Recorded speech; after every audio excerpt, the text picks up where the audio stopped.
faster, healthier, better.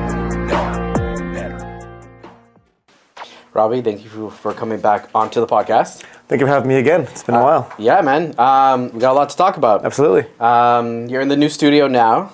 How do you like it? It looks fantastic. I appreciate that. Quite a step up from a previous studio. Yeah, that's true. That's very true. So, dude, you're dad. I am a dad. You're dad now. 5.5 months. 5.5 months. In the thick of it. And that's all right. You got a baby girl? Yes. Awesome. Did you guys, you don't have to tell me if you don't want to, but did you guys know you were having a girl? Was it a surprise? We did. No. My brother-in-law had 2 boys before, and they kept it a surprise until the end, and I hated it. I mean, everyone's different, but like I'm too nosy. I needed to know. So as soon as we were able to figure it out without paying extra to do a special test, we just found out because I needed to know. Yeah. No, that's fair. Yeah. We found out too when we had a girl because we just thought it was like also easier if like once you have a baby shower or stuff like that, like for people to get things. Absolutely. Like I know you can get neutral like yellow and stuff like that, but like I just feel like it's a lot easier to be like boy or girl stuff. Absolutely. I think, and it just helps you to like, I don't know, mentally prepare. And it's still, you still get surprised by what the baby looks like. Just like the other surprise of boy or girl comes earlier. It's kind of nice. So far, does she look more like you or good even? It really depends who you ask. So what do you think? You know what? I just see her. I don't see. Oh man, that's cute. Really, either of us necessarily. I maybe because I was like, you know, she's part of me. Yeah. But some people have said doesn't looks exactly like me. Other people said looks like more like Amanda. Like I just see a baby. That's awesome. Yeah. But I think it might depend the angle you see her face from. And I think that can change. That's fair. And it was a smooth pregnancy and everything like that. Yeah, she crushed it. Awesome. My wife crushed it. Yeah, so she blessed to have you. she was fit through it. Worked out the entire time, obviously within the safe parameters of what pregnancy working out is. Mm-hmm. She was awesome. And she powered through that delivery as well. Smooth, no emergency C-section or anything like that. Was a definite experience. I wasn't I tell this story way too much. You've probably seen it before. Your wife gave birth. Was all these people posting up reels of like their husbands or baby daddies passing out during deliveries. Yeah, right. I'm like, I really don't want to pass. I've never passed out before, so I don't know. I don't know what that feels like. So I'm like, what do I do if it happens? So like, we're in the delivery room. I'm holding one of my wife's legs as she's like pushing and just crushing it. Like, I'm like, maybe just like look at her face. You know, encourage her. But my brain's like, you kind of have to look, right? So I peeped over and I was like, oh, I don't think I'm gonna pass out. So I was able to watch the whole thing. Oh, cool, man. Yeah, and just watch the whole thing happen. It was unreal. Yeah, crazy what women are capable of. Yeah, it's so crazy because I think I read or I saw it on Chris Williamson's podcast, but he had a doctor on or something, but they said that after like a girl gives birth, their body flushes them with like chemicals to like basically erase all that trauma and pain. My wife's already forgotten it. Like exactly. Yeah, there's like it's like a blur for her, and I'm like, I can tell you everything that had to happen that day. It's funny because the kids call it like locked in, but if you ever want to see someone locked in, a woman giving birth, they're fucking locked in. You'll never see anything more locked in than that. They're so fucking focused, and then like they're so like I feel like they're they're focusing on the doctor and everything, and just 100%. 100% locked in. 100%, and it was just so unreal to see her go through that like a champ. She tried to last as long as she could without the epidural, but eventually the contractions were coming so frequently, and like she wasn't very dilated, so. Then she was asking for the epidural, and I'm just like, can I get one too? Because watching her go through that was just... it's a lot. It was a lot. Yeah. And it was around... So she was able to get the epidural, and we actually slept there overnight, and the baby was born at like 11:07 the next morning. Mm-hmm. But that night, probably around 2 or 3 a.m., nurse came in to check on us, whatever, and there was another woman who'd come in around that time, already very dilated, so not enough time for an epidural. Oof. I'm not sure if she was in the room next to us or way down the hall, but I could hear her very clearly. And the sounds that came out of that room, I will hear for the rest of my life, like those non-epidural birthing processes. I'm just like, I'm so glad you got the epidural, because if you made those noises, I would have killed myself. Yeah. It was a lot. Probably. It was a lot. When Lauren was giving birth, we heard two births beside us. So one lady smashed it. And she was alone I guess her husband was away. Oh my God. She gave birth. She called her. We heard it. She called her husband. She's like, yeah, so it's a boy. He's looking pretty healthy, and I'll send you some pictures. Gangster. Then we heard another girl. It was wild. She was screaming. She was yelling, and and that was the first one we heard. So like, oh my gosh, like this is gonna be wild. So it's so crazy to see like polar opposites. And how did your wife do with hers? Killed it. Smashed Beautiful. it. I think she was training. Like she did pre and postnatal and stuff like that, and she continued to train. Obviously at different capacities, but she tried to like also make sure the hips are strong. Everything was her core and everything like that. And she smashed it. Beautiful. So yeah, she was just hungry. Oh, I bet. She was just hungry. First thing she asked was for like a sub. That's what my wife wanted too, Subway. Yeah, for whatever weird reason. I was like, you want sushi, whatever? She's like, sub. Yeah. We haven't had Subway in forever. Yeah, and then that's what she just wanted for some reason. There's something about the process. Yeah. That's awesome. Yeah. Ladies, super tough. And for anyone giving birth in the next little bit, get the epidural. In the next little bit, get the epidural. We still think you're tough. Yeah. You don't have to prove anything to yourself. It's so true. It's so true. So okay, when your girl's born, did you like? How did it feel? How did it feel? Because I feel like when you're about to have a child, you almost overflood your brain and like, oh, this is gonna be the most beautiful moment, and it is. But you're like, what am I supposed to expect? But you don't know what to expect. So it just, I remember when I was holding Isabella, I just remember trying to be so gentle and just so like not crush her with my muscles. But I try to be so gentle because I'm like, I don't know. Like what's too much of I just want to give her a hug. Yeah. I just want to give her a hug. I just want to kiss her on the forehead, but like I'm like so overcautious. Yeah. And it just like seeing something like it's weird because it's she was alive before, but seeing something alive like in your hands. She's real. Yeah. She's real.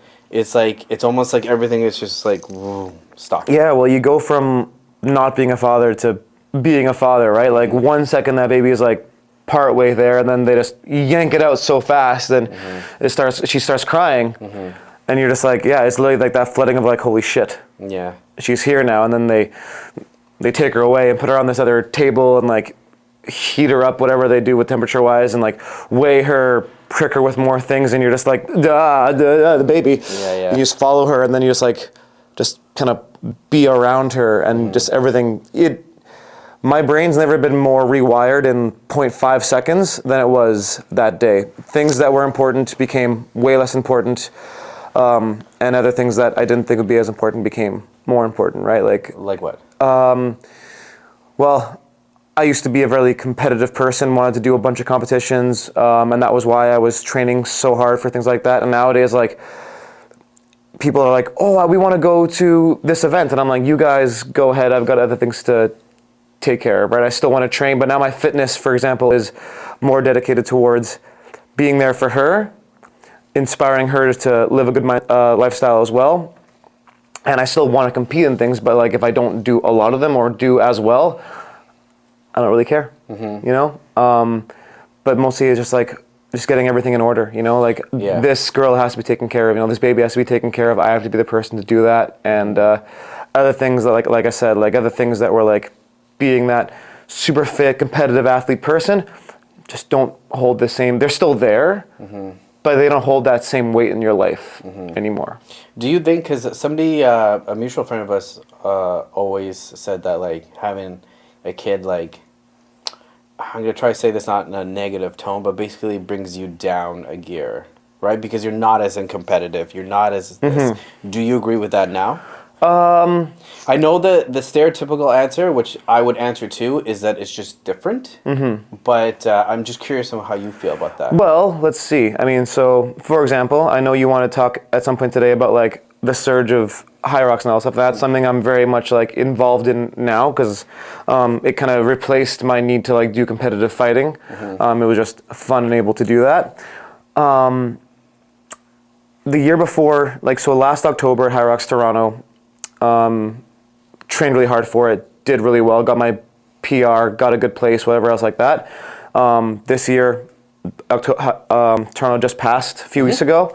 I didn't do nearly as well as I did last year, but it didn't bother me. Like normally, like not getting a PB or not getting close to my previous times would really like have weighed me down. Yep. And I was like, it doesn't matter, right? Like, I'm not gonna get paid from Hyrox to do this. Like, it's not gonna prove to anyone that I'm better. It's not gonna prove to anyone else that like I'm just like the most badass person. Like, who cares? Like, I did it. Maybe it wasn't as fast, and that's all right. And it just knocks out your competitive edge in not a negative way, though. If that makes any sense. But in a weird way too, it pushes you to do more. 100%. Right? Just being able to maintain my current training regimen now that I had before I was a dad, I'm able to do it because my wife's a champ and is taking on a lot more. Obviously, I'm helping as much as I can, but like when she wants to train, I'll take care of her. When I want to train, she's there. But there's a lot less like downtime in between, like, weights and running, and it's hard to smash triples in a day. Exactly. You're capable of doing it, but I feel a lot less guilty if I have to shorten a workout or miss one now versus previous, where I'd be like, it's midnight, should I run? No. But now I'm just like, not going to happen. Like, we're going to bed early. Yeah, you're not doing no 4x4x48. No, not anymore. Not anymore. And not in February. Yeah. That was stupid. That was wild, yeah. Okay. But so, what are things you knew you wanted to do automatically, to be a father? That's a good and question. do you think that there's a certain difference that you have to make to have when you have a daughter? Right, because I think when we talked, I sent you. You were one of the first people to message me, actually. Oh, that's nice. Yeah, but like, and your advice was good. It's like, make sure you still love your wife. Yeah. And I was like, the hell does that mean? Of course I love my wife. But yeah, like then you get it your first couple of days, just like, yeah, you don't talk to your wife as much anymore. No, everybody's in like super like, I feel like just like get shit done. Yeah. Time. So make time for each other, right? Yeah, exactly. But, I remember I sent you a book too that I read. That's here. And it's funny because the advice is so obvious, but you don't really think about it until you're in the thick of things. But it's like you will be your daughter's first love, right? And so it's just like, it's weird to think that in a good way, like in the sense of like, oh yeah, like I gotta show her like the respect and this and that, and like obviously you have to do that with a son. But for this conversation, do you find like you were thinking about what you want to do, how you want to do it?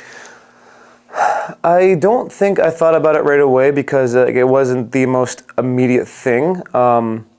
Because right now she's like a little potato that doesn't really understand what's going on, right? But like as she gets older, absolutely, there's going to be a couple different things. But I think for the most part, having a son versus having a daughter, in regards to like the whole how you carry yourself, it'll translate almost the same way. If you promote a healthy lifestyle, they're going to do that as well. And if you treat your wife properly, your daughter will know how she should be treated by a man or a woman, depending what they want. Yeah. And your son will know how to treat a woman as well, or a different man, whichever one. Very liberal of you. Whichever one. Right? So I think if you carry yourself the right way, the message should be received the same way, just from a different angle for the most part. Yeah. Do you find, because I think you're one of the greatest, nicest guys Thank you, man. I've ever met. Do you give yourself more pressure to have that ideology? Yeah. What kind of moments do you feel like, I got to make sure I do this now? I mean, I want to, when she was first born, I was already back into running and training to make sure that I wasn't going to lose anything, so that whatever she sees, however little she might remember, she's ready to go.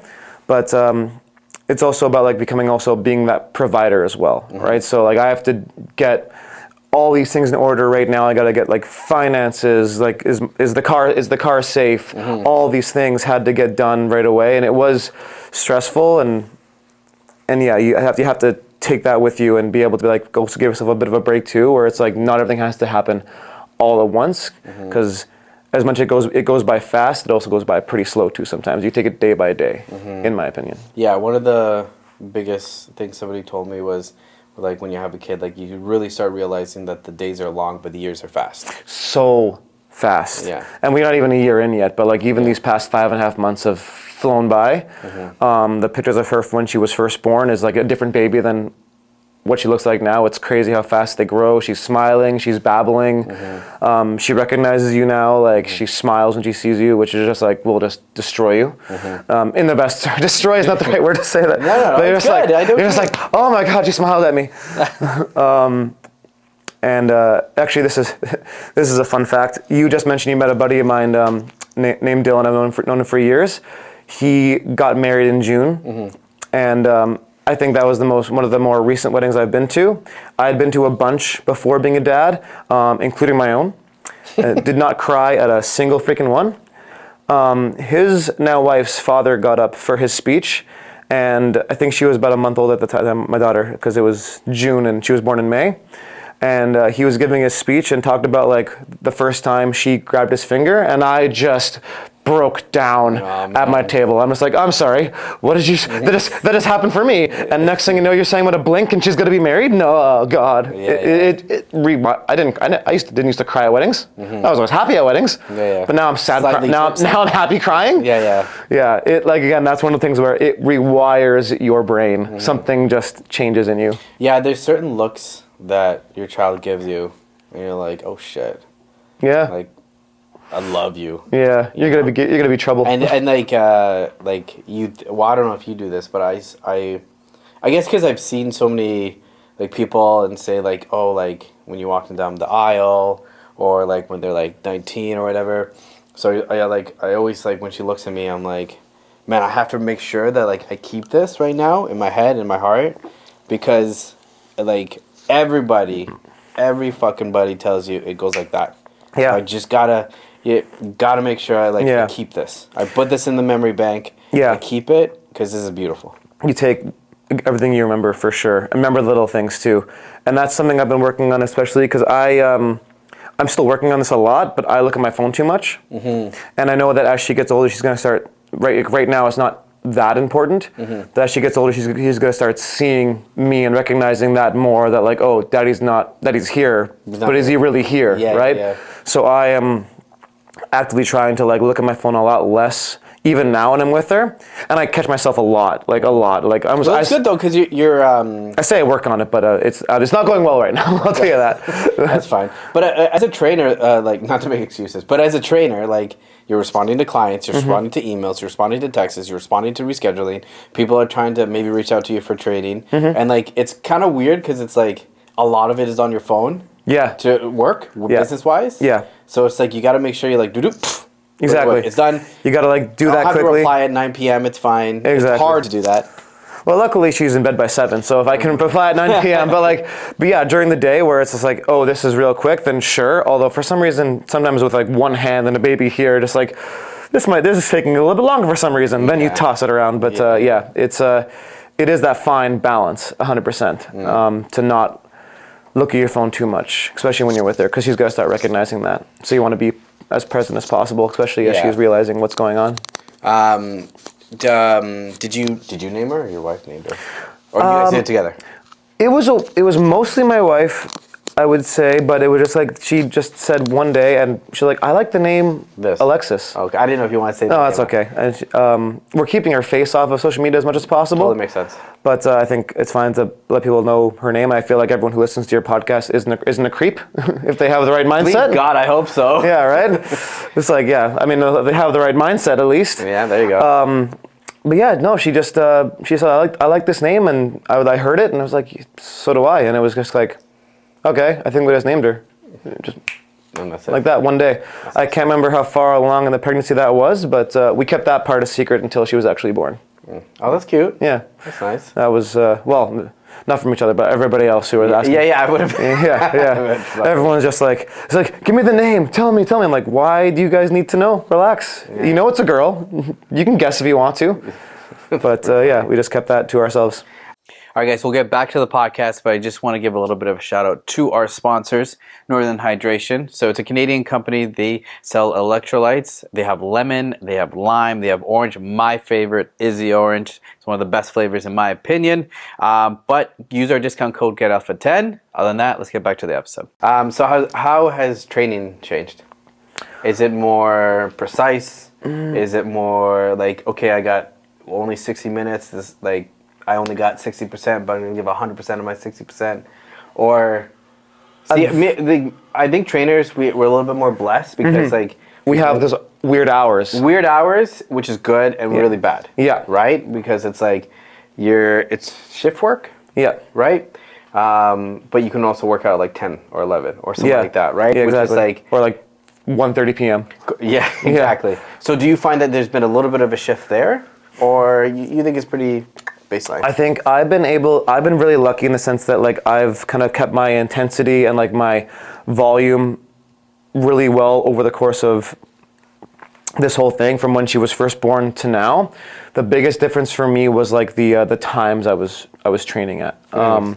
Sometimes it was a lot earlier, and sometimes like I would do my run after bedtime at like 7:30 p.m., which over the summer is great because it's still bright outside, but daylight savings is tomorrow, so it's gonna get dark by 5. So I might be investing in a headlamp in a couple days. But that was the biggest thing where it didn't get done at that time, I would just shift it backwards, and I was like I prioritize like I want to be there for her bath and I want to be there to put her to bed, and then I'll do. Like, I think this guy I've heard of him, Adam Klink out of somewhere in the States, calls them the dad hours. I know that. Yeah, well, I don't know, but I've heard of that page. Dad hours, yeah. And it's just like either you're doing it super early or super late. Yeah, and you just got to do it. Yeah, that's true. So what is your training like regimen look like right now? Because I think you and I are very similar in the sense of like strength and conditioning, compound lifts, hitting pads. Yeah. That's something I've been lacking actually a lot recently, I would say. Like, hitting pads, that's the one thing I probably miss the most. But right now, my workouts consist of probably 3 full body lifting days a week with the compound lifts. Like bench, squat, and dead is like the first thing I'll do in my Monday, Wednesday, Friday workout. And then I build like a full body routine around that. Usually supersets for time efficiency. For example, like if I'm doing like a bench press and that's upper body push, I'll pair it up with some lower body pull or something like that, and vice versa. Finish off and do my compounds first, finish off with like arms and abs. And I'll work in runs between 5 to 6 days a week, and probably 2 days out of the week I'll do like some sort of like cardio conditioning workout where it's like a mixture of like some running cardio intervals, machines like the row, ski, bike, and other, at this point, Hyrox based movements, including wall balls, pushing sleds, pulling sleds, doing burpees, things like that. Used to involve a lot more pad hitting at least once a week. I mean, I used to hit pads every single day when I was trying to be a fighter, but I want to get back into that. And into pad work or? Pad work at least once a week, jiu-jitsu as well, at some point as well, especially with having a daughter in the house now as well. As she gets older, like I've told my wife 1,000 times. I said they would probably say. Oh yeah. Once we know exactly where we're going to end up, like finding our forever home, whether it's like Mount Albert, Uxbridge, wherever, maybe Stouffville, whatever. Like we want to be in and around this area. I'm finding a gym that offers like, whether it's mixed martial arts or just jiu-jitsu, we're getting her involved, and then I'm going to get involved back in it too. It's something we can do together, and whether she wants to do it at a high level for the rest of her life or do it for a couple of years, if she can have a base to defend herself, which unfortunately every young girl needs these days. They shouldn't need it, but they do. I want her to have that. And I would say the same thing if I had a son too, because I think the boys who do Muay Thai, Jiu-Jitsu, they're brought up with a better level of respect. Yeah. So they aren't the ones martial arts in general, though. Martial arts in general. Absolutely. But I do agree with you. Everything you just said, I said to my wife too, and I was just like, we're putting her in jiu-jitsu. When she turns 3. Yeah. How old is she now? She's 2. Amazing. I remember seeing her when you first opened this place. Yeah. Well, she was born the day before the gym opened. Yeah. Stress. Talk about stacking bricks. Yeah, it was. You stacked some stuff. But I was very lucky. I have a really good team around me. Absolutely. So I'm very, very, very, very, very lucky. That's awesome. Everybody definitely held their weight to make sure that this place and the podcast could thrive. So nothing but blessed. Perfect. But blessed. So, but the jiu-jitsu thing, I definitely agree with you. It's sad that like, as like girl dads, that's like, especially people who've done martial arts, both of us, that's like our automatic, like, she got to do jiu-jitsu. It's sad that we have to think like that, but I think it's important for everybody to know self-defense in some form, and I think it's huge on self-respect, awareness, mindfulness. It's very humbling too, right? And it teaches you everything you need to know about yourself. And understanding people around you as well. And because sometimes, especially with jiu-jitsu, the most unassuming looking guys can be weapons. Yes. Right? And that's what I love about jiu-jitsu as well. Yeah. But I think even like just general fitness kind of talks to that as well, whether you're lifting weights or running, things like that. Like, again, teaching your kid, son, daughter, whatever, to live the healthy lifestyle. And then, maybe in this case, you stay jacked so your son learns to be jacked in the right way. Yeah. Or you stay jacked so your daughter isn't impressed by some skinny kid. Right? That'd be good too. I mean, hey, whatever. Floats your boat. Whatever floats your boat. If you can stay healthy and teach your kids a healthy lifestyle, you're on the right track, I think. That's good.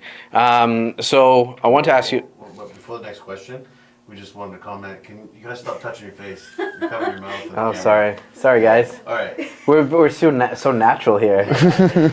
No one can lip read me, right? I feel like I'm like a baseball player. For our, I've been trying to take a picture for so long, and we're just dying laughing. Oh my God, sorry guys. You move your hand, then you're like. Okay. For our deaf audience, sorry we doing. Yeah, exactly. So it's okay. Back to the conversation. You're gonna edit it out. Oh, that's fine. We'll cut it. Did you try the Ghost? I did. I love it actually. I've been I think we talked about this. I've never tried Ghost before. I've been like a Monster Energy or a Rain Body Fuel kind of guy for energy drinks. This is my first time with Ghost. Good on you. It's very good. It's not bad, right? It's very good. Very good. So I want to ask you, why do you think CrossFit is dying? I think it's dying.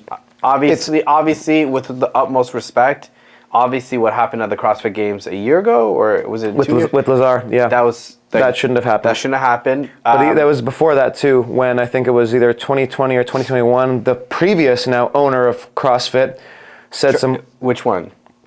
What's his name? I don't remember his name. I can't remember his name either. Okay. Thank God for that, because he made a George Floyd joke when it was far too soon. Actually, I don't think I should ever make a George Floyd joke. Yeah. And that was just. It was like in the mix of it was in like the height of the pandemic, things like that. People took it as they should. It was a horrible joke to make. He was then forced out. I think that name, the CrossFit name, was associated with him. And a lot of people took back their CrossFit affiliations out of their gyms. They changed their names. Some people, if it was like CrossFit X, it became Functional Fitness instead, right? Which actually probably increased the membership base, because even before that, the name CrossFit was kind of scaring people away, because you are talking about elite level fitness, and that's what they are kind of promoting with their CrossFit Games. Like the people, no disrespect to CrossFit Games athletes, I've met a few of them. They're monsters. They're also very nice, nothing wrong with them. Yeah. But they're capable of doing what, like, superhuman shit, man. 0.0001% of the world can do, right? And it's incredible to watch, but it's not accessible. And with this surge of Hyrox and other like hybrid fitness sports, the whole point is that it is for everybody. They took the idea of making fitness, which everyone should do, and they made it a sport, right? And that's what CrossFit was doing, but they took it to an extreme where it's like, let's take Olympic lifting and gymnastics, which most people they'll never do in their lives, and make them do it all together. Whereas, for example, the easiest one to talk about right now is Hyrox. Let's take something everyone can do. Everyone is relative, obviously. There's some people who can't do everything, but we can run, we can push things, we can use these basic machines that you'll see in CrossFit gyms and other things like that, and do a squat. We can jump up and down. Let's put it into like a racing format. Do you know, sorry to interrupt you. No, please. Who started Hyrox? This guy is named. It started in Germany in 2017. The actual owner's name I don't know. It's imagine a German name, probably Christoph something. Yeah. And if I'm wrong, please don't sue me. Yeah. But I started there in 2017, probably middle of nowhere in like some weird basement, and it grew into a global phenomenon that is now all over the world.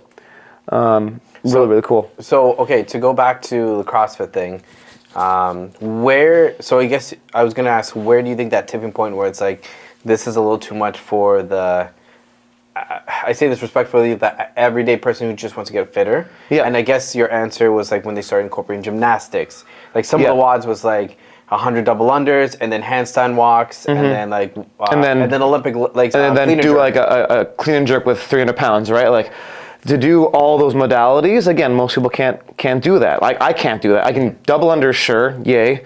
Handstand walks, if no one's watching, sure. Yeah. But I can't. My mobility is terrible for Olympic lifting, so I never really tried it. I can do it to a degree, but not 300 pounds by any means. And most people can't just do that, right? So what Hyrox and DECA and now Deadly Dozen and all these other sporting events are coming in doing is like letting everybody try to feel like they're a CrossFit Games athlete, because everyone probably wanted to feel like they were at like the CrossFit Games and feel like that they're that good.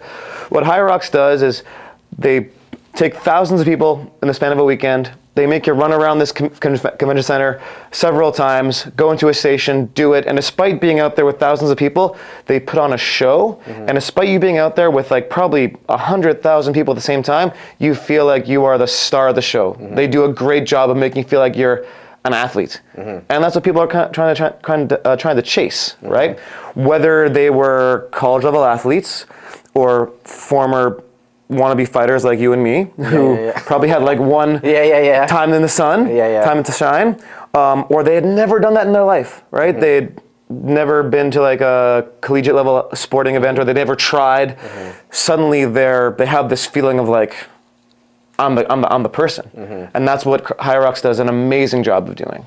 What like do you feel like it's getting, I want to say overexposure, but the trendy Hyrox? Oh, 100%.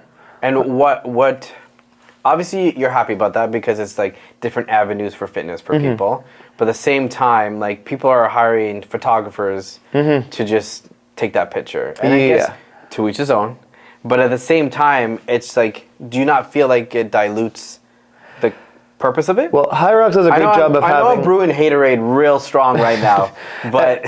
There's so many people out there who are using Hyrox to promote, like, they're negative towards Hyrox to promote their own fitness business. Yeah. So by all means, what you said is not inaccurate at all, and there are things that are wrong with that 100%. But Hyrox does a great job of having photographers at every station, and then you're given photos for money, obviously, after it's over. Everything's a business. It's fine. And there's nothing wrong with that. But they do a great job of those photos. Even I'm like, I didn't know it looked like that. Yeah, this is my picture on my Instagram. Is that me? Who's this guy? Yeah. They do a great job. I don't know what filter they use, but goddamn, it works. I remember you posted one picture, I think, of you pulling a sled. And I looked jacked, I was like, Robbie's arms are jacked. Yeah. Damn, man. I was like, I don't know, who's that guy? That's you, dog. They do a great job of that. But again, those are photographers that understand what the game is. They're out of the way. Yeah. Whereas a good friend of mine, his name is Jesse, he was racing I can't remember where he was racing, but he was racing James Sprague, who won the CrossFit Games, I believe, in the year that, unfortunately, that Lazar passed. And he beat him, because James Sprague is very impressive, but he's not used to the Hyrox game. But during the Station 3, which is like you're pulling a sled across this turf, the photographer that Sprague had hired for himself was literally in my friend's way. Oh, really? Yeah, and she like was not focused. I think it was a she, sorry. That's what I remember hearing. But she was like, he had to yell at her to like move out of the way of his sled, right? So I think Hyrox is now doing a good job of like biting down on that and be like, listen, if you're caught on the field and you're in someone's way, your athlete's gonna get disqualified. So it's all within a very specific level, but people will still find their ways. They can still hire photographers as long as they aren't on the actual, they can be like in the spectator area, if they can get the angle, by all means. But if they get in the way, it's a problem. So yeah, so you're out, which is I think is great because like it is still a mass participation sport, and you can't get in anyone's way because you want that shot. Of course, that's unfair. That's rude and disrespectful. But like you said, it is trendy nowadays. People are doing it, getting awesome videos made of themselves. Whether they do, I know people who have done it in a doubles format, which is really fun to do. I've done it with my wife. It's super fun. I recommend you and your wife try to do it. Did you do like 2 days in a row or something like that? 3. You're an animal, man. I'm just used to it. But it's super fun to do, especially with a teammate. But some people will like do the doubles format, but have it shot so it looks like they're on their own, and they're just killing it. They're doing fantastic. And then they promote themselves as like, let me get you ready for Hyrox. I'm like, listen, doubles is not easy. It's really fun, but it's still not easy. But if you've only done the doubles format, you cannot coach somebody to do it solo because you don't know what it's like to do solo. Right? Exactly. So people are very they're trying to write their own narrative, and they're leaving out very important parts of that narrative where it's like, yeah, I did this. My partner helped, but we don't have to talk about that. But I did this with help. That's fair. But forget about that. What do you think? What do you think the next evolution of Hyrox is? That is a phenomenal question because the pro and con with Hyrox is it's always the same format, right? With the CrossFit Games, like they don't know what they're gonna do until like they get there, right? With Hyrox, it's always going to be, you're going to run and you're going to go this station. They're going to do these 8 stations. They're going to be in this order. It's always the same. So which is good because from event to event, you might get like a different venue. So it might be a little bit different here and there. But for the most part, you can see your times hopefully improve, or it could occasionally get worse, which is fine too. Which is fine too. From a personal experience, it's fine. You only cry at night once or twice. But at the same time, like if you do a lot, it can get kind of stale, right? Unless you're one of the people, they have their Elite 50 and they have the people who do it like, 30 minutes faster than I can. If you're chasing to be the best of the best, you're winning your age group, you're going to the World Championships that they host, I can see how it stays fun. For a guy like me who's like above average at it, but not quite at the level to be, not even close to elite or winning his age group. Yeah, I'm doing them a little bit less frequently than I was. And I'm finding other events to do that also like make it fun to compete, and it's always different. One of my favorites is actually Canadian. It's called RX1. It's out of Quebec. It's like CrossFit E, but like way less with more running, and they make every event different. So that is really fun as well. But I don't know if Hyrox will evolve, so to speak. I think they have their formula, and they know. They came at a beautiful time. For business-wise, I feel like, especially like with the stuff with CrossFit, I feel like I was like, hey, I'm gonna pass the baton. Yeah, exactly. It came at a great time. I can tell you exactly when it blew up to that degree because, well, I started doing it in 2022. So 2020 came. I was signed up. I hadn't fought in years. I put a fight in the schedule. I was gonna get back into it. The world was like, no, you're not. Everything's shutting down. And then, we go through and then obviously things change because it's like, okay, well, now I'm not able to work for a bit. The fight wasn't that big of a deal. Can't work for a bit. And then, things kind of settle through.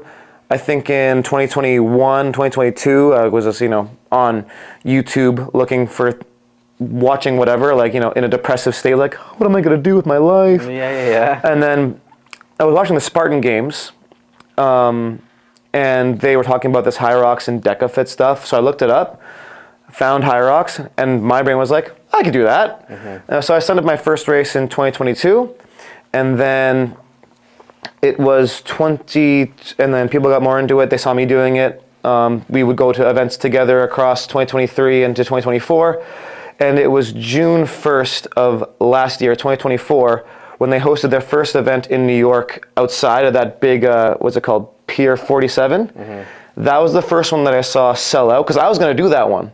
And I was like, okay, I'll get my ticket later. And then it sold out. And I was like, because that never happened before. The previous event I went to, February of that year, a friend of mine signed. It was in Fort Lauderdale in Florida. My friend was there with us. He hadn't signed up yet, and he signed up like a couple days before because you could. Yeah. And then literally, what is that? 5 months later, and now every event from that has been sold out. Now it's like getting a ticket for a concert. You got to be in a queue. You got to wait for it. Oh, really? You got to be in a queue? Yeah. So Oh my gosh. signing up for Toronto, that just happened a couple months ago.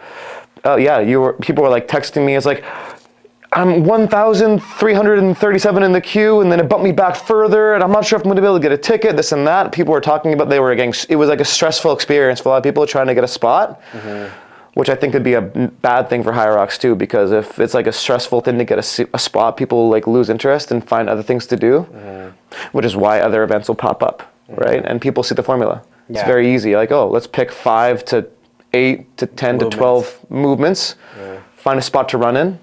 So before I want to ask this, move on to the other sports that you were telling me about.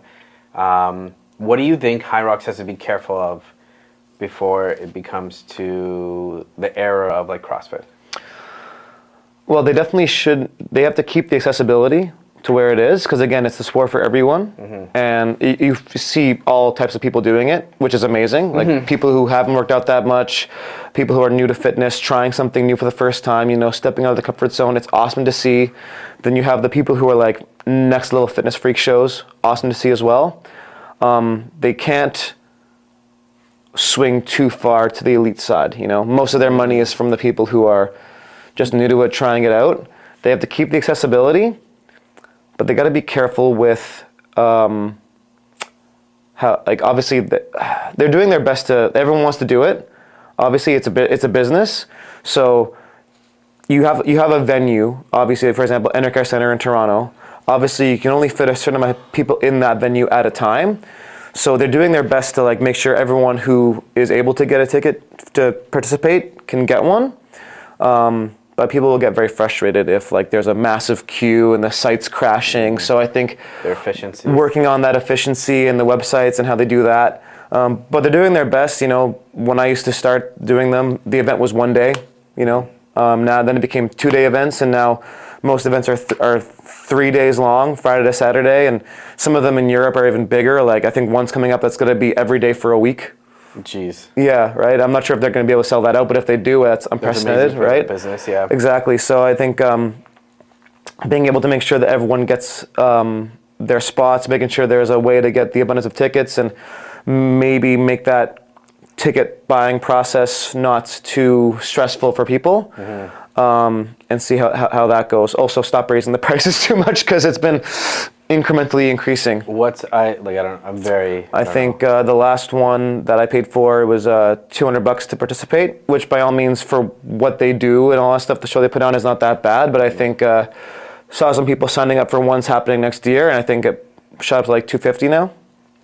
So it's gradually increasing. Again, I'm not in charge of the Hyrox books. Yeah, of course. So I'm sure they have to do their thing, but just being careful with that, making sure that their customer base stays happy. I think they have another 10 years of growth in them before we start seeing anything like different or anything like CrossFit, where it's like people are now turned off by it. I think, but people are already trying to like talk trash about it. It was like, oh, Hyrox is ruining fitness. You go to an event, you see all these shirtless men running around, they're all jacked, everyone feels self-conscious. That doesn't seem bad though. Right? Like, I mean, if you're into that. Yeah, I mean, hey, I think women are, people go there and look for their next soulmate. Yeah. Why not? There you go. Looking for a doubles partner, please. Yeah, there you go. I've heard there's a lot of complaints about roughing. Is this a real thing? Like some people are like, that's not a proper squat for the wall ball. They are, the wall balls is the biggest portion of it where there's like discrepancies. Yeah. I think everyone, they've taken a lot. I've seen them instruct their judges of like how to like ref somebody, and they have these sensors, and you can override a rep if you don't see it low enough. Some people, I mean, their judges are volunteers. Yeah. People who want to help. They might not even be coaches by any means. You get a free race if you volunteer, right? Oh yeah. Right. So they hook you up. They need more volunteers, obviously. But not everyone has the heart to be like, hey, you aren't getting low enough, right? Or they might not, or they may Or think too much of a cold heart, where it's like, yeah, or maybe you weren't low enough, or you were, but they think, no, I need you to get even lower, right? Like, so, again, there's not much you control about that. You're getting volunteers. They're doing this out of the goodness of their heart. Also, a free race is nice. Don't get me wrong. Oh, yeah, there you go. But yeah, not everyone has that like coach's eye to know like what is a good rep. And True. and sometimes there aren't enough volunteers, right? I think last time I was at an event, there was like one judge per 2 people. And it's hard to watch 2 people at the same time. For sure. So I mean, like, and again, what can I offer them to be like? How do you get more volunteers? You just have to hope that people want to help out enough, right? But for the most part, I think the wall balls are the biggest thing. I've read about that. I've heard about that. The biggest ones who are that would be the biggest problem. The people who complain about Hyrox the most are probably the ones who aren't doing that well at it. So Fair. right? Just haters. Yeah, and it's just like the people who complain about the CrossFit games the most. The people doing that on YouTube are not the guys you see at the CrossFit games. Yeah. Right? Like, and the people hating the CrossFit people hating on Hyrox are not the ones you see at the CrossFit games. So the CrossFit games athletes are doing Hyrox. Well, I was going to say that. I know a lot of CrossFit Games athletes are just kind of switching over. They're switching over, or they're doing it as like a fun way to train as well. I mean, Tia Toomey's done amazing. Ricky Garrard did amazing. Anything Tia Toomey does, I mean, she's surprised she hasn't won the whole thing yet, taken over the business. Yeah.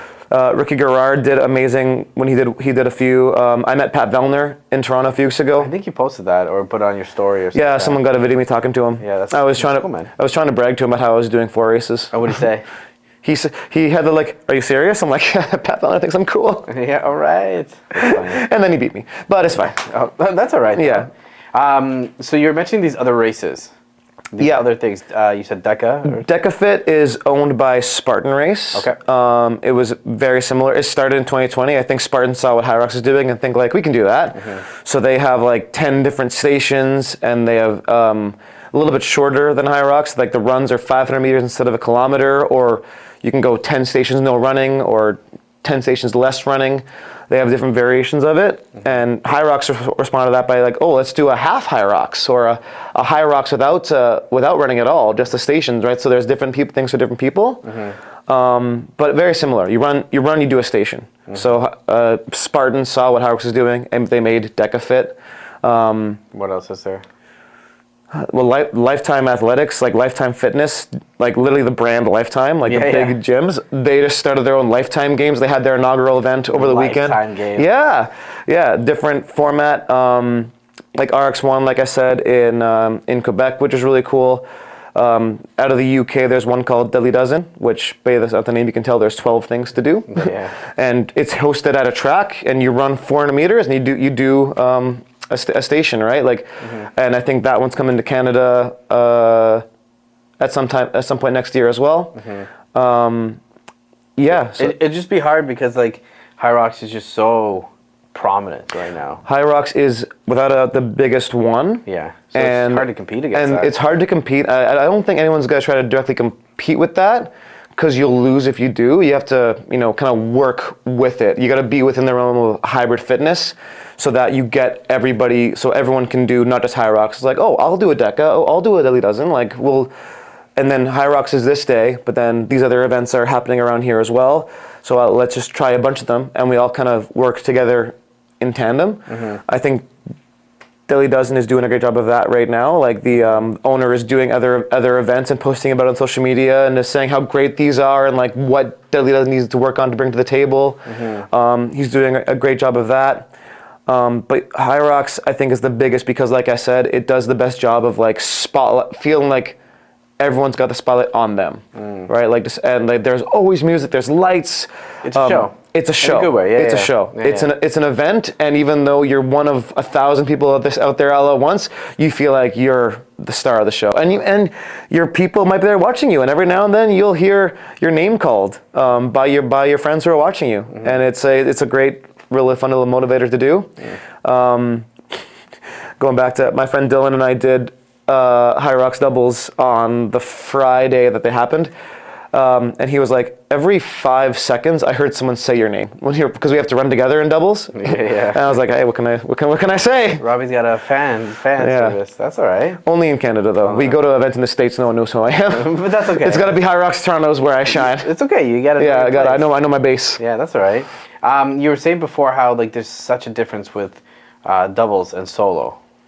So if somebody is wanting to do solo next year, what is a reality that they have to understand with their training? You have to probably up your volume a little bit.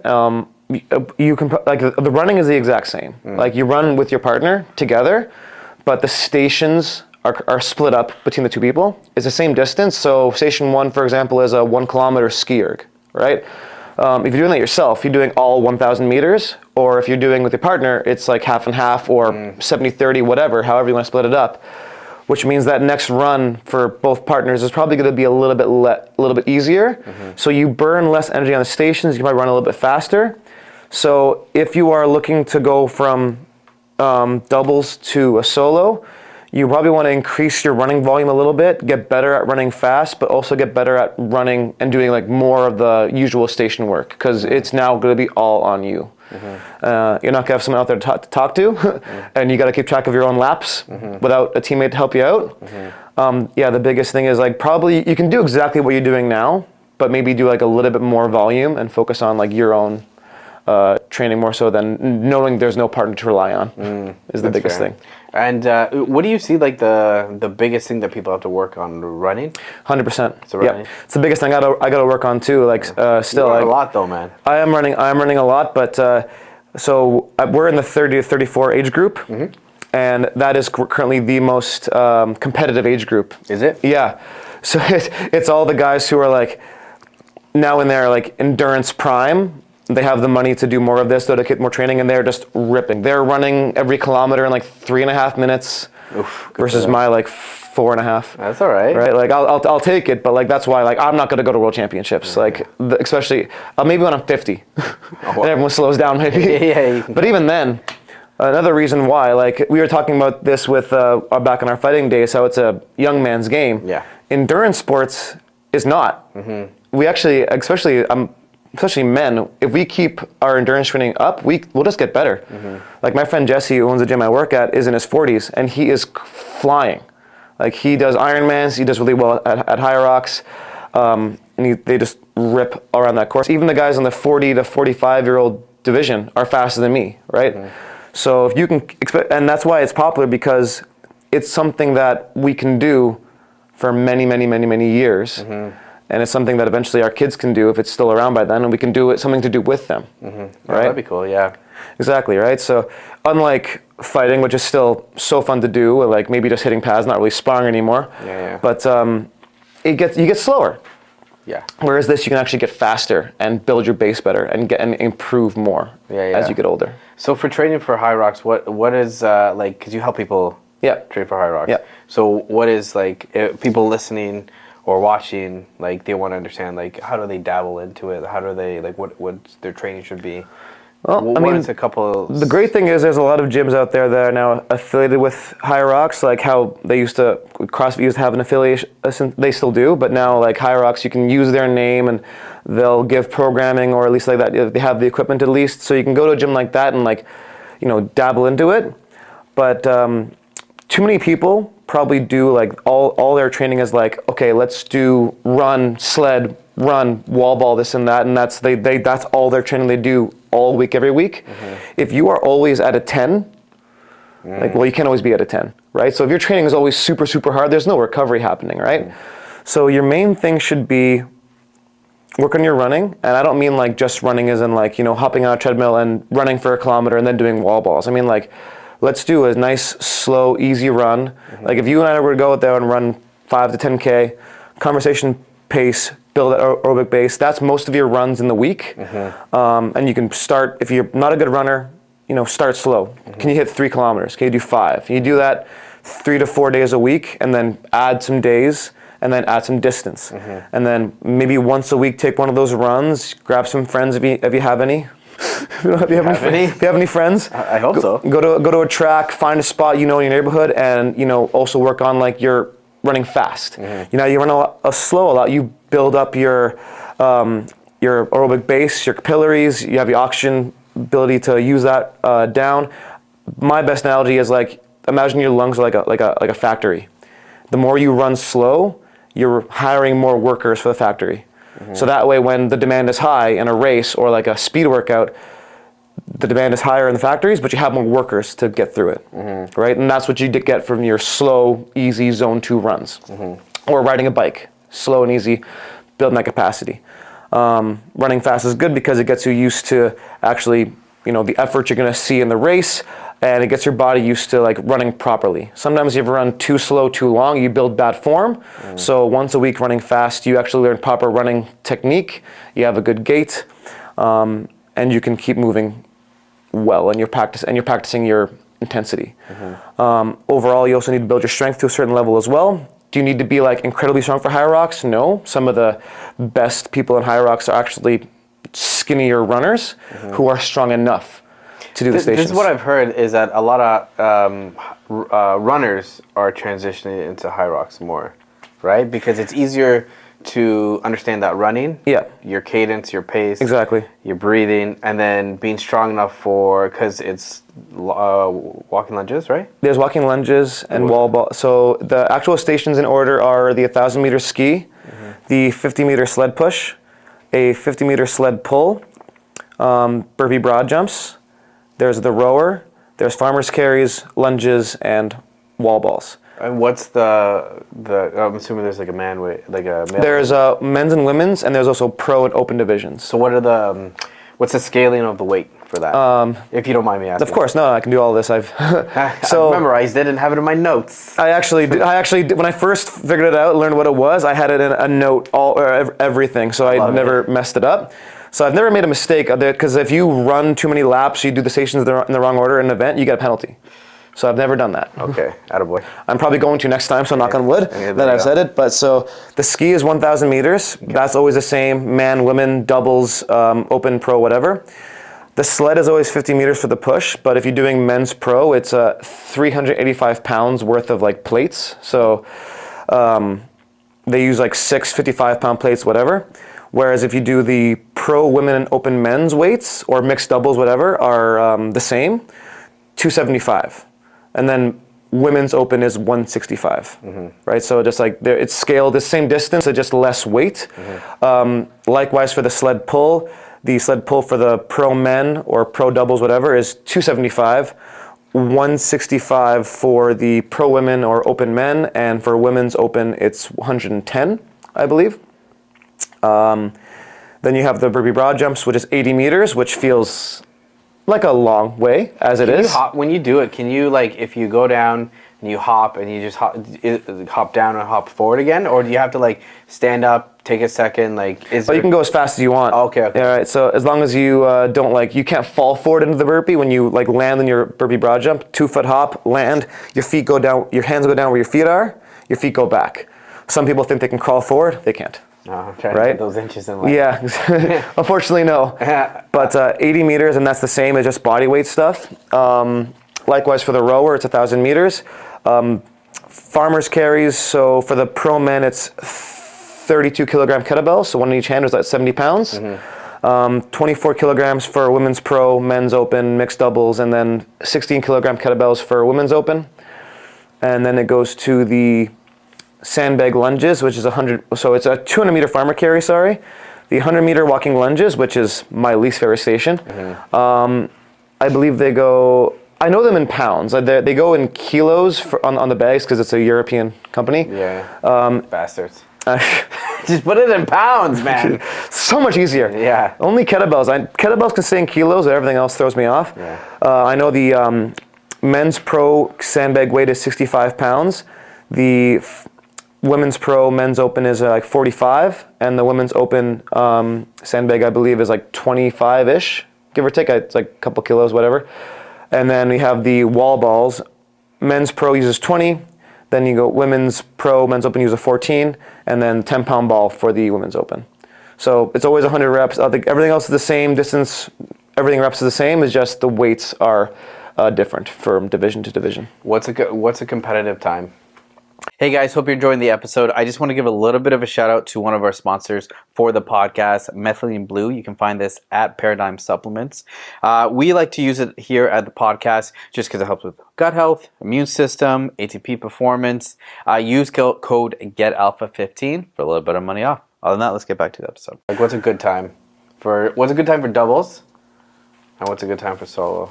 That really depends on the person. So we have the elites that are running their solos in under an hour, like 55 to 53 minutes, and they do their doubles like under 50 minutes. Most people, for example, the guys in my age group who are like elite level or almost there are doing it under an hour. My best time in the solo pro is an hour and 13 minutes. I want to get to under an hour 10. Hopefully by next year, we'll see how that goes. I got a little bit. That was my time last year. This year was like an hour 20 because, I had done 4 races, so wasn't feeling it. That's a lot, man. Yeah. Doubles, it really depends. Like a good time, that's the thing. Like a good time is relative to the person. For me, like I would love. Let's see. Well, my friend Dylan and I did open last year, did an hour and 11. We did pro this year, we did an hour and 14. So a little bit slower with the weights, but our running was better. My wife and I did it once in an hour and 10. We did it last year when she was 8 weeks pregnant. We did an hour and 13, and we did it this year, and she was obviously about 4.5 months postpartum, so we did an hour and 22. She was a little bit slower, right? So it depends on your scenario and who you're with. Yep. I just think there's no really good answer to say like what a good time is. It's relative. I guess if you're trying to get to that higher level. The closer you are to doing it like at an hour flat or lower than an hour is like what everyone's aiming for. The average finishing time is probably somewhere between like an hour and a half to an hour and 45 minutes. Some people take 2 hours, right? Yeah. What's the money you win? You win money? Not me. Yeah. Not me. But like at the championship. So I think for age group championships, no. The elite 15, so like they take the fastest men, 15 men, the fastest 15 women in the pro divisions, and they all race. The championships next year will be in Stockholm, Sweden. This is a relatively new sport still, so I feel like it's like $100,000 or something like that. That seems like new. $100,000? No? Come on, man. Buddy, I think you might get like 16 grand if if you you win. like survive. 16 grand? Yeah, I think, or That's a weird number. it could be like 8. I don't know. It's like Google that, Stacy, right now. It's like less than 20 grand. I know that if you win first place, and then At the championships. Yeah. At the big honcho, everything. yeah, as far as unless it's like changed dramatically. But the glory lasts forever. The glory, and they take great photos. They take great. Yeah. Well, your arms, man. I mean, well, the champion from last year is he's a German guy. His name is Tim. He just got a sponsored. German guy named Tim. Yeah. Oh, nice. Tim Venus, if that helps. Oh, there you go. He what's it? I What? have the answers. What's the answer? In the individual, it says 2025 World Championship. Individual, first place 30,000, second Okay. 20, third place 12. Pro doubles, 12,000 first place, 10,000 second, 5,000 third. And then elite relay is first place 16, second place 10. That's where you got the 16. Yeah. 16 is a weird number, no? It probably used to be 16, but they've at least that's good to know that they're like increasing the pay of the people who are winning. So, But I guess if they increase, like, your ticket is $250, they're like, well, because we're putting that back into the pot. arguably yes, but they gotta. If a sport will grow if they treat their athletes properly and they see that there's a growth potential there. Okay. Because again, like the champion. In a random sport of all things like that, like Hyrox, he's now sponsored by Adidas. Oh, really? Yeah, so like it's growing. Like other bigger That's good, brands though. are getting in there, right? So there's more growth for that. Like Puma is the main sponsor. They give a lot of things to people. And again, like a random endurance guy is now an Adidas athlete. That's pretty crazy. No, that's pretty cool, man. Yeah. That reminds me, I want to ask you, do you not see like a huge resurgence when it comes to run clubs now? 100%. Why do you think that is? Well, I think that probably has to do with like the whole pandemic COVID thing obviously happening years ago. I feel like I've really just seen it like the last like year. I think it was slowly building over the last year. just- And I think this surge of Hyrox where it's like now everyone who maybe, especially in the Toronto area, because the first event in Canada was Toronto last October. So a lot of people tried for the very first time here and they realized I need to run. But I hate being alone. Let's join a run club. Yeah. Right? Yeah. And everyone's like, people want to run. Let's make a run club. Yeah, right? all right. So now everyone's got a run club. Yeah. Everyone and their dad's got a run club. Everyone and their dad. Yeah. So it's becoming a way bigger thing. Yeah. And I think Hyrox is a big part of that. Yeah. Okay. Yeah, because I've definitely seen like a resurgence in that. I'm like, it's interesting how like these like before I feel like there was a lot of emphasis like 5-10 years ago, Olympic lifts and multi-joint movements and stuff like that. Functional fitness classes. Correct. I hate running. I don't want to run. That's why I You used don't to have to. Don't worry. Just do double unders. You know do what I double mean? unders, hit pads. Yeah. Right? Like, Pads, yeah. And Right. I feel like now it's going in a good way. It's going back to the basics. 100%. Like just go for a nice run. Because the basics are what Hyrox is based on. The things everyone can do, and people are finding that ability. Because, like, again, how many people ever step into the ring in their lifetime? Right, less than 1% of the population. A good amount of the population will be able to run a Hyrox, run a half marathon, run a 10K, which I think those are coming back too now because people are enjoying the racing format. So there's like, I can run a half marathon. Yeah. I can do a 10K. Yeah. I can try a marathon, right? Like, and they're expanding into that world as well. And what is that based on? Running. That's fair. So that is really like it's coming back. And what I forgot to ask this before, but people who are trained to Hyrox and stuff like that want to be competitive the best they can. Obviously, it's never spoken about, but like recovery protocol. Oh yeah, huge. Well, that was actually what I was going for. Actually, I think I got distracted from this. Remember when I was talking about like everyone doing all their workouts every day? Was a Hyrox workout.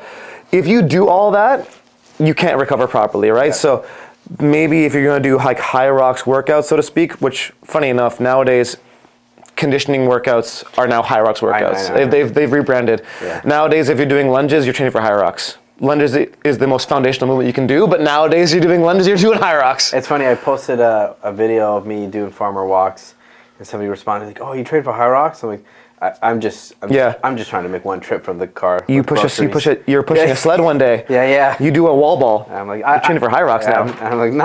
Yeah. I just do farmer walks because I like them and they're exactly good for you. Forever. Better out, yeah. Yeah. Squats and lunges and literally pushing a sled have been around, or pulling a sled has been like, that's like literally a farmer's thing. Yeah. Farmer carries, right? Yeah.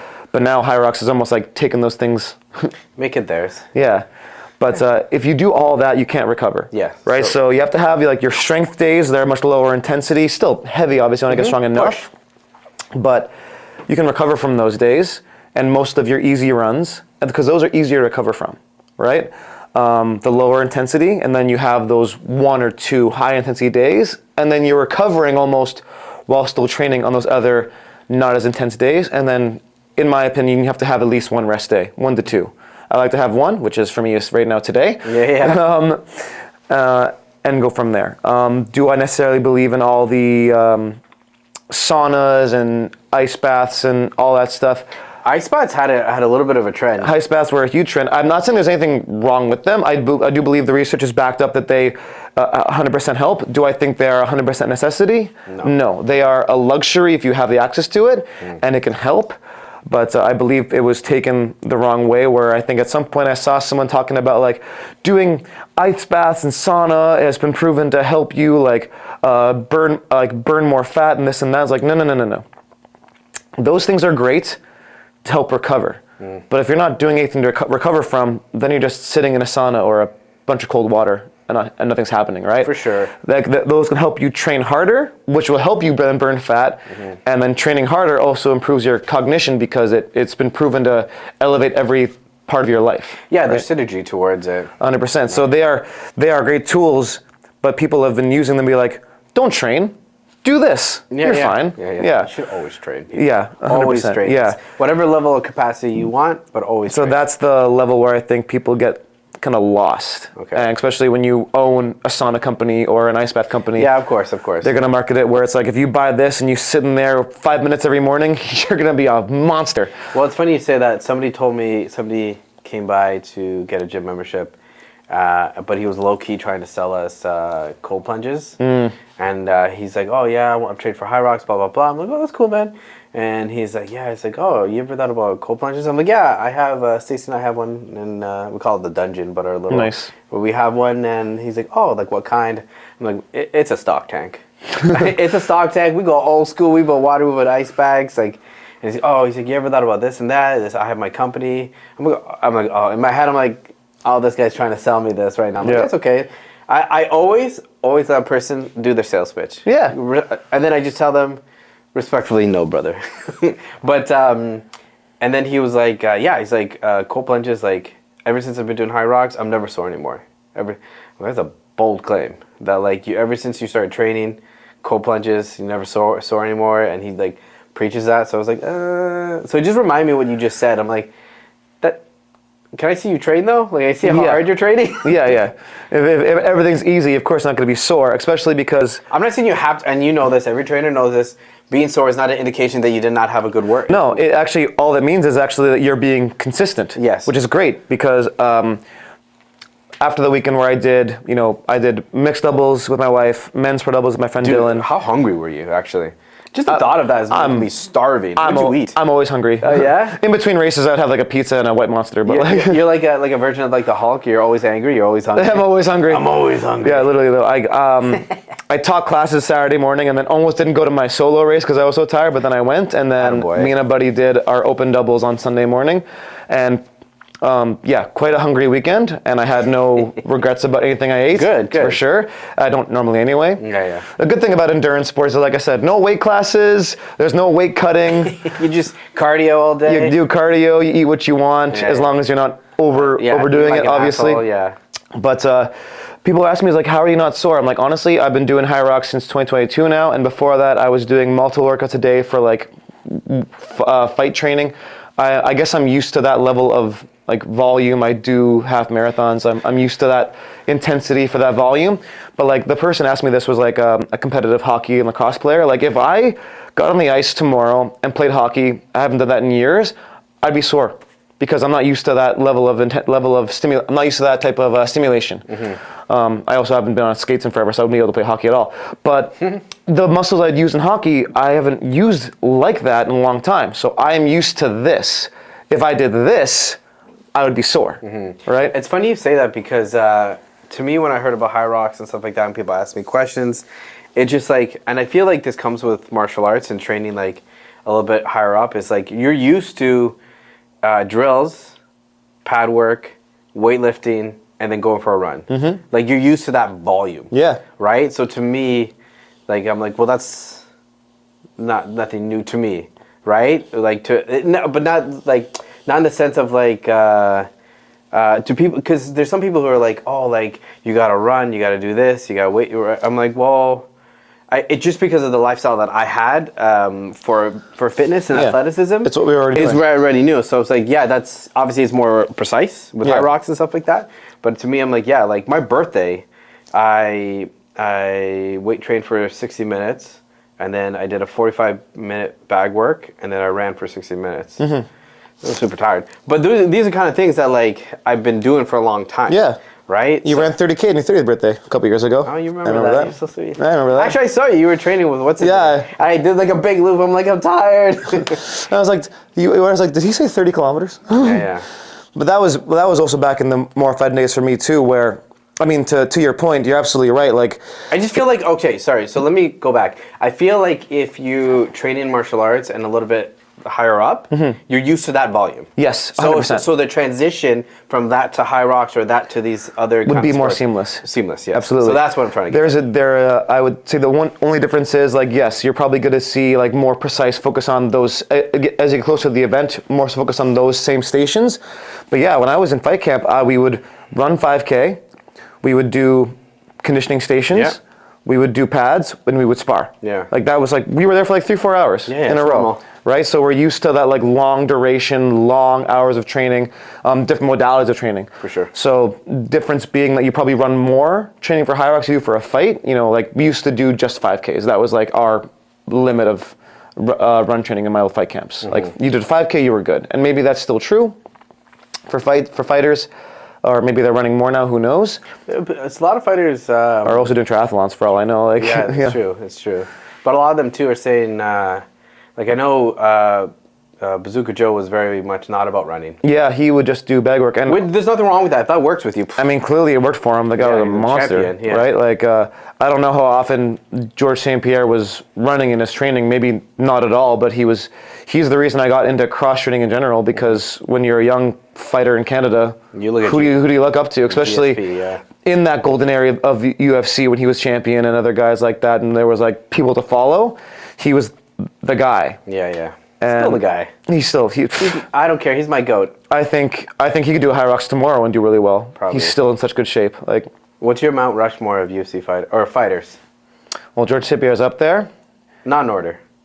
Him, Anderson Silva. I loved Chuck Liddell because he was so good for the sport, like especially in the era. Like He was the first. He was one of like the first. Yeah. he was To really blow it up. yeah, like just like personality wise. So I said GSP, Anderson Silva, Chuck Liddell, and I think as of recently, like the guy like Dustin Poirier, where he was just a good fighter, good person. He kind of came up as like a bit of a savage in his younger days, and then mellowed out. Yeah, legend. But like was still just good. Oh, Donald Cerrone. Donald Cerrone was up there as well. Yeah, Don Cerrone was Cowboy. The guy I think he had the most fights in the UFC or something like most that. fights or most finishes. Or most wins, or he had the most of a lot of things. Most of something. Yeah, he had a lot of something. Yeah. But yeah, those would be like my goats, and GSP is the reason. Like, I love how you didn't mention John Jones. pre or post cocaine, John Jones. Yeah, we talked about this. He's been on cocaine for a while. Yeah, he just got caught. I feel He was great though. He was amazing. still is though. Just like the way he like came down from that and just like missed a lot of fights and whatever else. I feel like if you're any champion in any sport, if there's some kind of allegation towards either cheating or like in the sense of like sport, in the sense of performance enhancement or anything else. Like remember there was like I don't know why people forget about like the deflated balls when it comes to Tom Brady. You just forget about that. I guess when you just transcend the sport in such a way, you forget about the roids. Yeah, I guess so. But like with John Jones, like I feel like like we all know he did it, right? Yeah. Do you personally think he was on some performance enhancement? Maybe I think maybe He got later. caught twice. Maybe later in his Caught. career. He got caught twice with with a what was it? There was also a hit and run or something like that with John Jones. With a too. pregnant lady. Yeah. So I think that's when he was like. I think that's when it all went really to shit for him. Yeah. But basically, what I'm trying to say, if there's some kind of blemish when it comes to cheating with performance enhancement or something, I feel like you can't really talk about being a GOAT. No. And he was on his way to being the GOAT too. I mean, I think he still holds the record for like the youngest UFC champion. Aaron, you got What about Tiger Woods? That was his personal life, though. Oh, okay. I mean, if he wants to pee on women, I thought you said like, I don't think that was. Was that Tiger Woods or R. Kelly? I thought you said Yeah, like, both. Right? But like just personal, so professionally. But like, Well, yeah, I don't think Tiger Woods took performance-enhancing drugs. He may have cheated on his wife, but did he take steroids to get better at golf? No, I think he just enjoyed women and Yeah. enjoyed peeing on women. What? I see that you know more than I did. Well, you didn't know. You don't know that he enjoyed peeing on women. Well, and then you get, This is news to me actually too. I thought that was R. Kelly. Well, that was him too. Yeah.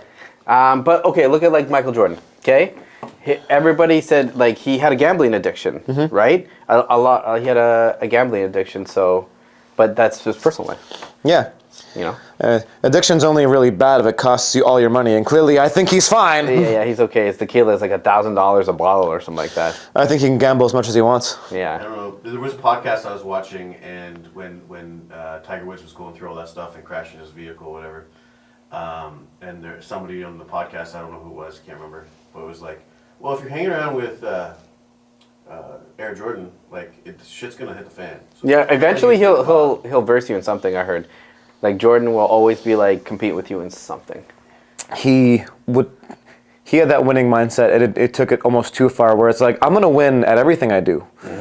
You know, he would gamble. He would play dice. It's weird I did that. Really? How do you play dice? He would. People don't watch it. Just listen to it.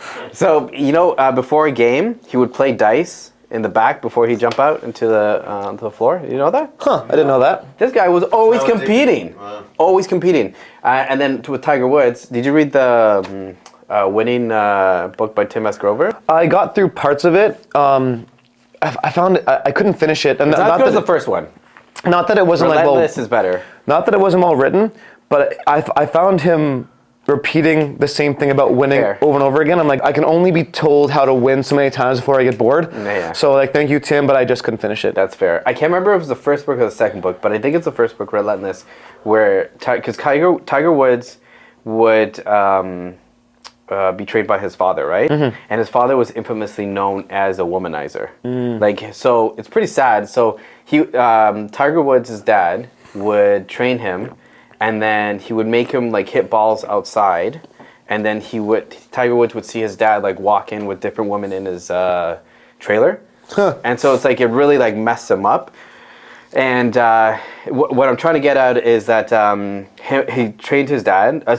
He trained him, and Tiger Woods' dad is like, I'm going to push you to the max every freaking time, but I will stop, and we need to have a safe word.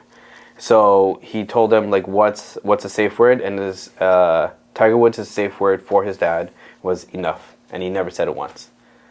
It's crazy. How do you push somebody to the max playing golf? I don't know. I don't play golf. That was in college, right? I don't play golf. I don't play. You golf? No. But you're white. I'm also poor. Yeah, fair. Fair. I don't even know if you guys know this. Golf is not a easy sport to get into. You gotta get the membership. The clubs all cost true. $1,000. The freaking golf shoes cost more than a car. It's true. It's true. I don't know, but I guess just repeating hits, right? And it gets like annoying, right? And there is like Tiger Woods. Sorry to interrupt you. Tiger Woods was pretty jacked for a golfer too. yeah. I remember one Men's Health. He was like, I bought one, and he was like doing pull-ups. Like, yeah, Tiger Woods is pretty jacked. They need to be in shape, but like the torque you get from the golf swing is quite impressive. Yeah. So like being able to have your body able to handle that motion, that twisting motion, you got to be in a decent level of shape too, and just mental focus as well, because it is a long, drawn You really out, have to visualize slow, too. Like, I'm gonna try to hit it there. Exactly. That far. Yeah, it's impressive. I'm not taking anything away. It's not for me. Not for me. And I think in terms of like overall athleticism, is it the highest one? No, but they are impressive. Well, if you can smoke a cigarette, well, Yeah. it's not really like, and most of them have carts. If Happy Gilmore can win it, then it can't be that hard. Yeah, I guess so. What's next for you, man? That is a phenomenal question. I'm going to continue to build a business of training people for Hyrox. I think it's going to be around for a long time. I think people will want to do it. Still working at One Academy downtown Toronto in Leslieville. Well, actually, there is now a downtown location. I'm not working at that one. I'm the one in Leslieville. It's a great gym to train for functional fitness.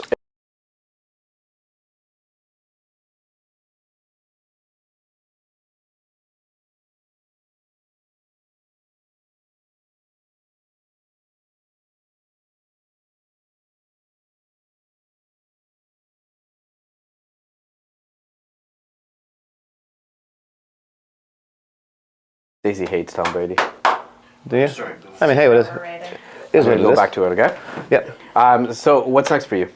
It's a great question. I'm going to continue to build my business in training for Hyrox. Training myself and other people. I think it's going to be around for a very long time. People will still want to do it. They'll want to get better. And I've been around the block a few times. I can help a lot of people. So I'm still working at One Academy in Leslieville in Toronto. It's a great place to train. It has all the tools to get better at, yes, Hyrox, but also just to get better at like general fitness. Because again, nowadays everyone's kind of associating fitness with Hyrox training. There's still a lot of people who just want to get in shape. So just building people's confidence with being in the gym. Yes, getting better at Hyrox. Yes, getting better at hybrid sports in general if you want to be competitive. But just getting people in shape. And I'm still pursuing a career in as a firefighter. And we talked about that last time a couple years ago. It's a process to get on the job. I have everything that I need. I'm just going to keep on plugging away until that happens. And the biggest thing is I'm just going to keep on improving my life for my family and continue to be a good father. And wife and I are not in any rush to go for baby number 2, but eventually we want to be a family of 4. 4? Yeah, sorry, not 4 kids. Sorry, a family of 4, like me, her, 2 kids. No. Okay, cool. No, not four kids. I think at this point, if Well, you have- whatever, to each his own, but Yeah. it's, I agree. lot. I agree. That's I think waking it's a up lot. really early to as work soon out. as you're outnumbered, I think like my parents. I've got 2 brothers. My parents had 3. Obviously, different era when we were growing up. But I think at this point, if you're outnumbered, well, you're outnumbered. it's a bit much. That's fair. So I think we'll be good at 2, 100%. Yeah. So last 2 questions. Describe yourself in 1 word, and what does alpha mean to you? So describe yourself in 1 word first. That word's definitely changed in the last 5 months. That's good. Because I would normally say like something like basic, like relentless. Yeah. Normally, because Basic. like I just. You are pretty relentless, though, man. I appreciate that, and I do work harder than most people in the room. I want to get better. By no means am I the best, but I think the word I'll say for myself now is father. Like I know that's not really a word to describe myself, but like it's my main goal right now is just to be the best father that I can be right now, whatever that looks like. And what does alpha mean to me? Relating it back now, there's a lot of negativity around that word, unfortunately, and I know you guys don't advertise that, obviously, but being alpha in the sense that like I want to be that. Being alpha is being the provider for your family, being like that. Not the word dominant, but like being that like safe person that people can go to, and that's the person I want to be. That's what being alpha means to me. I love that. Okay, let's bring this home. What socials? How they can reach you? Wicked. Yeah. So you can reach me on Instagram at Robbie Moss _. It's Robbie with a Y. I think we had that conversation last time too. I'm on Facebook the same way, or you can see me at One Academy. I'm on their website. You can email me through there at robbie@oneacademylife.com if you want to, or fill out their personal training forms and request me as a coach, or just email me if you want, and we can talk about in-person training, online programming for fitness, health, Hyrox, you name it. That's where I'm at. I love it. Robbie, you're a phenomenal person, man. As are you. I would still say you're relentless. You're like one of those like what remind me of like who's that guy who's he's mostly karate in the UFC.